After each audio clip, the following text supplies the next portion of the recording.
जय गुरु जी, शुक्राना गुरु जी। गुरु जी के पावन चरणों में मेरा कोटि कोटि प्रणाम। मेरा प्रणाम बड़े मंदिर को तथा वहाँ के शिवलिंग को, जिसमें 12 ज्योतिर्लिंगों की शक्ति समाई हुई है। 12 ज्योतिर्लिंगों में नासिक के पास त्र्यंबक गांव में त्र्यंबकेश्वर ज्योतिर्लिंग मंदिर बहुत ही खास है। यह ज्योतिर्लिंग 3 मुख वाला है तथा इसे ब्रह्मा, विष्णु तथा महेश्वर का प्रतीक माना जाता है। इसके पास ब्रह्मगिरी पर्वत गोदावरी नदी का उद्गम स्थान माना जाता है तथा गोदावरी को दक्षिण भारत की गंगा कहा जाता है। ब्रह्मगिरी पर्वत को शिव का स्वरूप माना जाता है। इसके पास 2 और पर्वत हैं, नीलगिरी पर्वत तथा गंगाद्वार।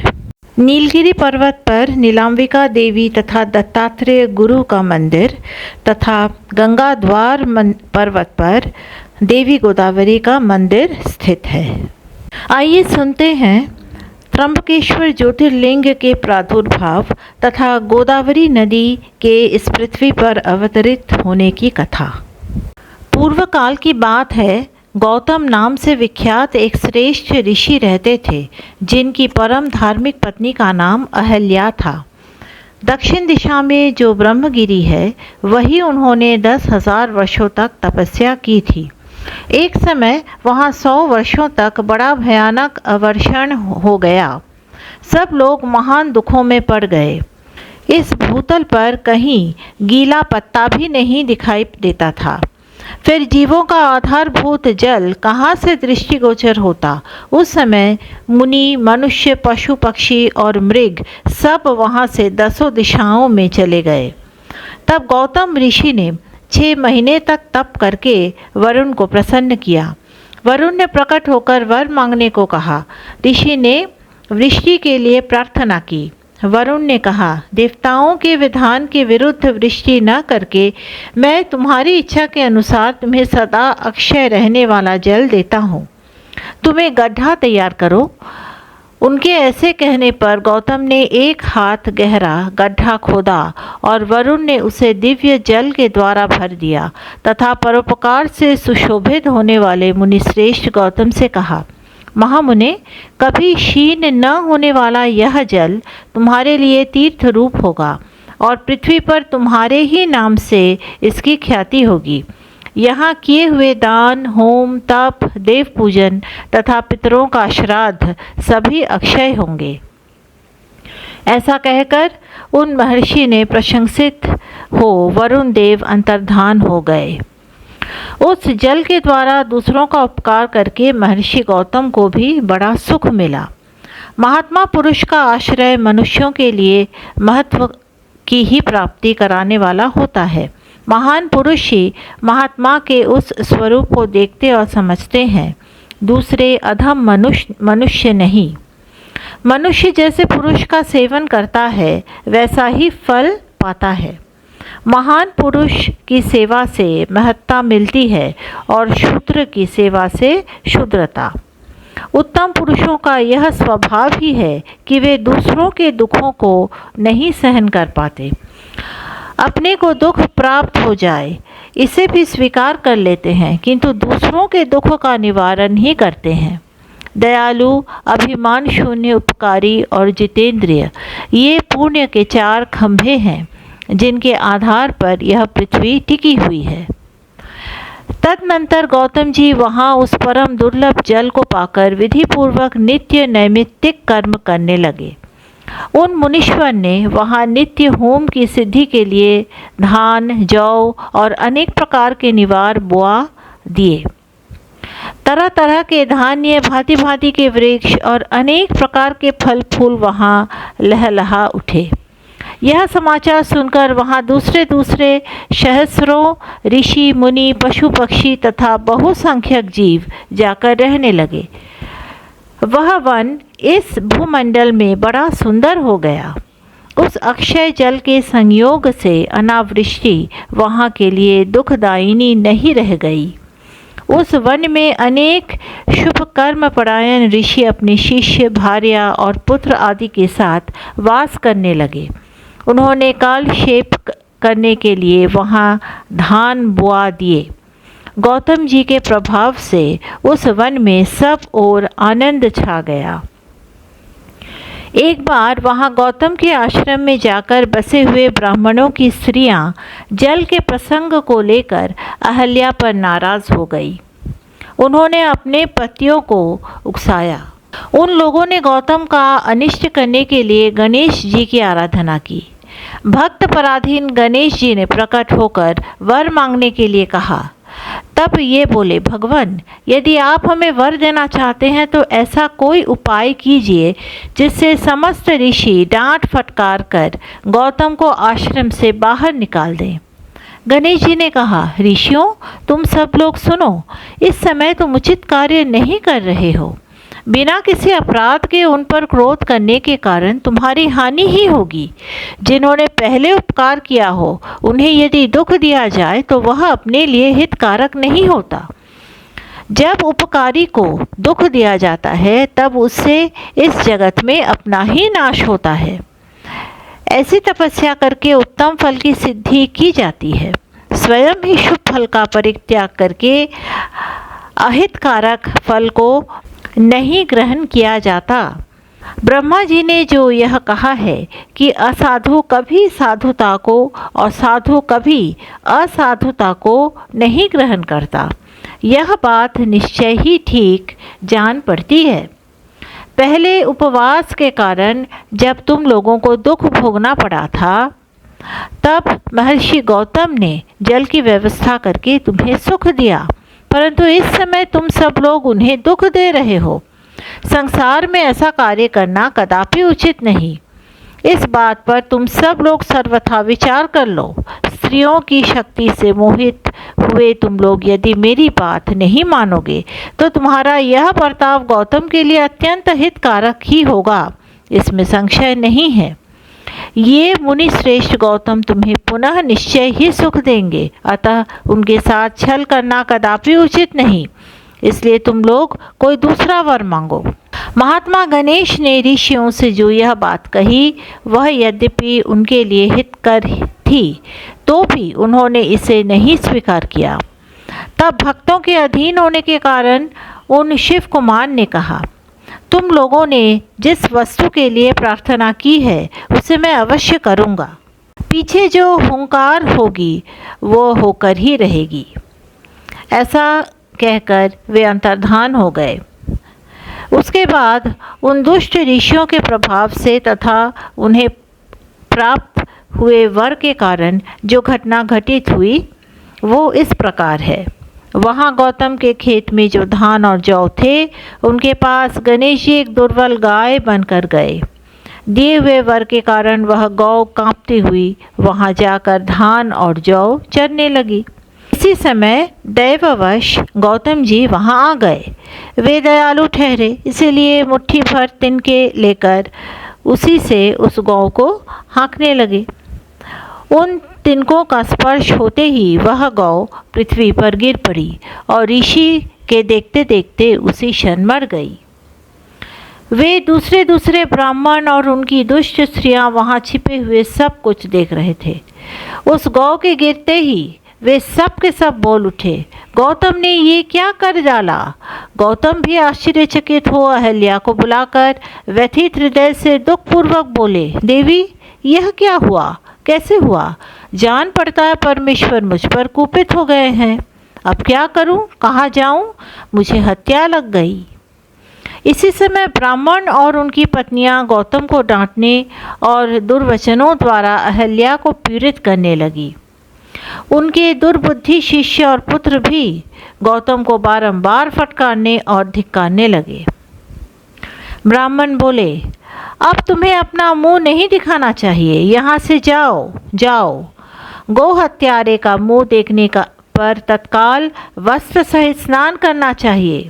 जब तक तुम इस आश्रम में रहोगे तब तक अग्निदेव और पितर हमारे दिए हुए किसी भी हव्य कव्य को ग्रहण नहीं करेंगे। इसलिए पापी गो हत्यारे, तुम परिवार सहित यहाँ से अन्यत्र चले जाओ, विलंब न करो। ऐसा कहकर उन सब ने उन्हें पत्थरों से मारना आरंभ किया। वे गालियां दे देकर गौतम और अहल्या को सताने लगे।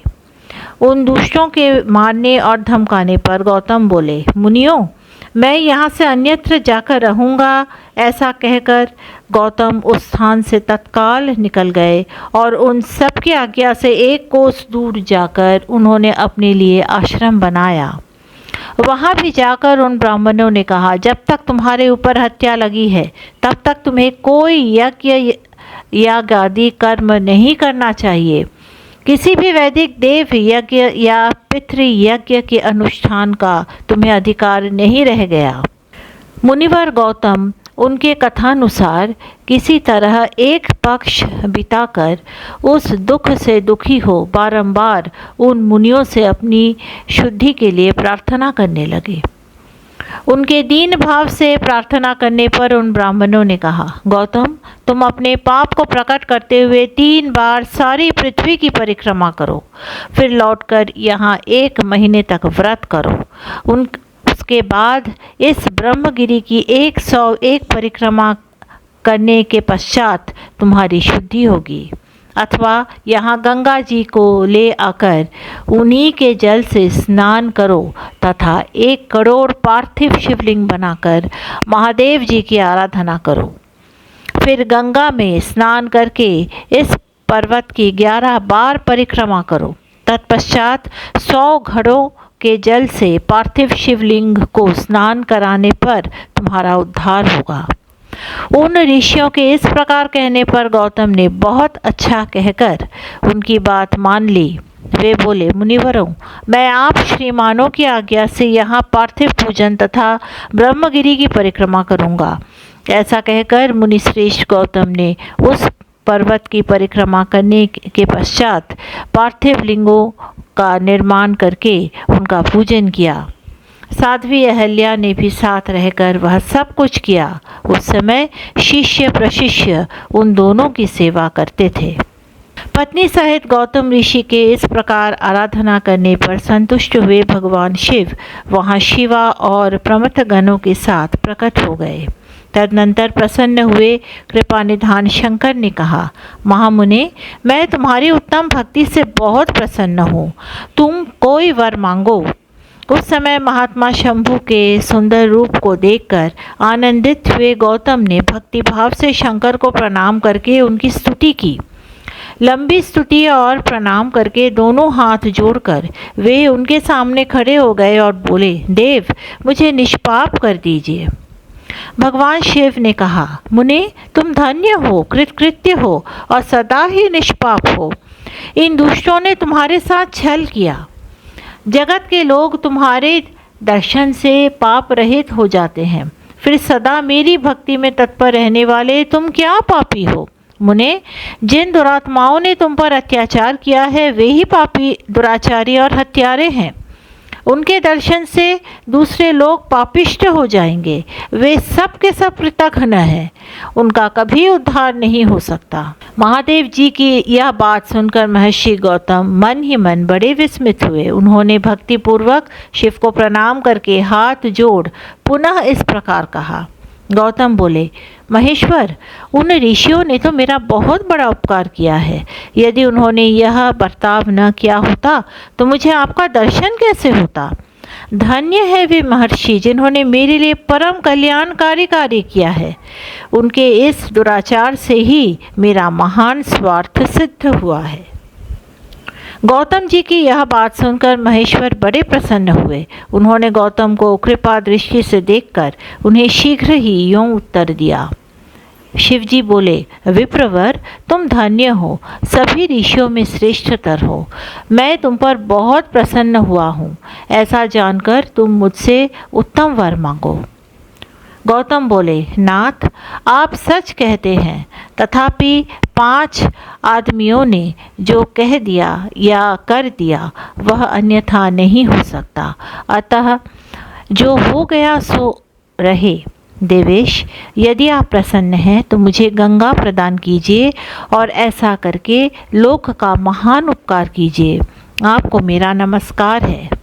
यो कहकर गौतम ने देवेश्वर भगवान शिव के दोनों चरणार विंद पकड़ लिए और लोक हित की कामना से उन्हें नमस्कार किया। तब शंकर देव ने पृथ्वी और स्वर्ग के सारभूत जल को निकालकर, जिसे उन्होंने पहले से ही रख छोड़ा था, और विवाह में ब्रह्मा जी के दिए हुए जल में से जो कुछ शेष रह गया था वह सब भक्तवत्सल शंभु ने उन गौतम मुनि को दे दिया। उस समय गंगा जी का जल परम सुंदर स्त्री का रूप धारण करके वहाँ खड़ा हुआ। तब मुनिवर गौतम ने उन गंगा जी की स्तुति करके उन्हें नमस्कार किया। गौतम बोले, गंगे तुम धन्य हो, कृतकृत्य हो, तुमने संपूर्ण भुवन को पवित्र किया है, इसलिए निश्चित रूप से नरक में गिरते हुए मुझ गौतम को पवित्र करो। तदनंतर शिव जी ने गंगा से कहा, देवी तुम मुनि को पवित्र करो और तुरंत वापस न जाकर वैवस्वत मुनि के 28वें कलियुग तक यहीं रहो। गंगा ने कहा, महेश्वर यदि मेरा महात्म्य सब नदियों से अधिक हो और अंबिका तथा गणों के साथ आप भी यहाँ रहें, तभी मैं यहाँ धरातल पर रहूँगी। गंगा जी की यह बात सुनकर भगवान शिव बोले, गंगे तुम धन्य हो, मेरी बात सुनो, मैं तुमसे अलग नहीं हूँ, तथापि मैं तुम्हारे कथानुसार यहाँ स्थित रहूँगा, तुम भी स्थित हो। अपने स्वामी परमेश्वर शिव की यह बात सुनकर गंगा ने मन ही मन प्रसन्न हो उनकी भूरी भूरी प्रशंसा की। इसी समय देवता, प्राचीन ऋषि, अनेक उत्तम तीर्थ और नाना प्रकार के क्षेत्र वहां आ पहुँचे। उन सब ने बड़े आदर से जय जयकार करते हुए गौतम, गंगा तथा गिरिशाई शिव का पूजन किया। तदनंतर उन सब देवताओं ने मस्तक झुका, हाथ जोड़कर उन सब की प्रसन्नतापूर्वक स्तुति की। उस समय प्रसन्न हुई गंगा और गिरीश ने उनसे कहा, श्रेष्ठ देवताओं वर मांगो, तुम्हारा प्रिय करने की इच्छा से वह वर हम तुम्हें देंगे। देवता बोले, देवेश्वर यदि आप संतुष्ट हैं और सरिताओं में श्रेष्ठ गंगे यदि आप भी प्रसन्न हैं, तो हमारा तथा मनुष्यों का प्रिय करने के लिए आप लोग कृपा पूर्वक यहाँ निवास करें। गंगा बोली, देवताओं फिर तो सबका प्रिय करने के लिए आप लोग स्वयं ही यहाँ क्यों नहीं रहते? मैं तो गौतम जी के पाप का प्रक्षालन करके जैसे आई हूँ उसी तरह लौट जाऊँगी। आपके समाज में यहाँ मेरी कोई विशेषता समझी जाती है, यह बात का पता कैसे लगे? यदि आप यहाँ मेरी विशेषता सिद्ध कर सकें तो मैं अवश्य यहाँ रहूँगी, इसमें संशय नहीं है। सभी देवताओं ने कहा, सरिताओं में श्रेष्ठ गंगे, सबके परम सुहृद बृहस्पति जी जब जब सिंह राशि पर स्थित होंगे तब तब हम सब लोग यहाँ आया करेंगे, इसमें संशय नहीं है। 11 वर्षों तक लोगों का जो पातक यहाँ प्रक्षालित होगा, उससे मलिन हो जाने पर हम उसी पाप राशि को धोने के लिए आदर पूर्वक तुम्हारे पास आएंगे। हमने यह सर्वथा सच्ची बात कही है। सरित्वरे महादेवी, अतः तुमको और भगवान शंकर को समस्त लोकों पर अनुग्रह तथा हमारा प्रिय करने के लिए यहाँ नित्य निवास करना चाहिए। गुरु जब तक सिंह राशि पर रहेंगे तभी तक हम यहाँ निवास करेंगे। उस समय तुम्हारे जल में त्रिकाल स्नान और भगवान शंकर का दर्शन करके हम शुद्ध होंगे, फिर तुम्हारी आज्ञा लेकर अपने स्थान को लौट जाएंगे। इस प्रकार उन देवताओं तथा महर्षि गौतम के प्रार्थना करने पर भगवान शंकर और सरिताओं में श्रेष्ठ गंगा दोनों वहाँ स्थित हो गए। वहाँ की गंगा गौतमी गोदावरी नाम से विख्यात हुई और भगवान शिव का ज्योतिर्लिंग त्र्यंबक कहलाया। यह ज्योतिर्लिंग महान पातकों का नाश करने वाला है। उसी दिन से लेकर जब जब बृहस्पति सिंह राशि में स्थित होते हैं तब तब तीर्थ क्षेत्र, देवता, पुष्कर आदि सरोवर, गंगा आदि नदियाँ तथा श्री विष्णु आदि देवगण अवश्य ही गौतमी के तट पर पधारते और वास करते हैं। वे सब जब तक गौतमी के किनारे रहते हैं तब तक अपने स्थान पर उनका कोई फल नहीं होता। जब वे अपने प्रदेश में लौट आते हैं तभी वहाँ इनके सेवन का फल मिलता है। यह त्र्यंबक नाम से प्रसिद्ध ज्योतिर्लिंग गौतमी के तट पर स्थित है और बड़े बड़े पातकों का नाश करने वाला है। जो भक्ति भाव से इस त्र्यंबक लिंग का दर्शन, पूजन, स्तवन एवं वंदन करता है वह समस्त पापों से मुक्त हो जाता है।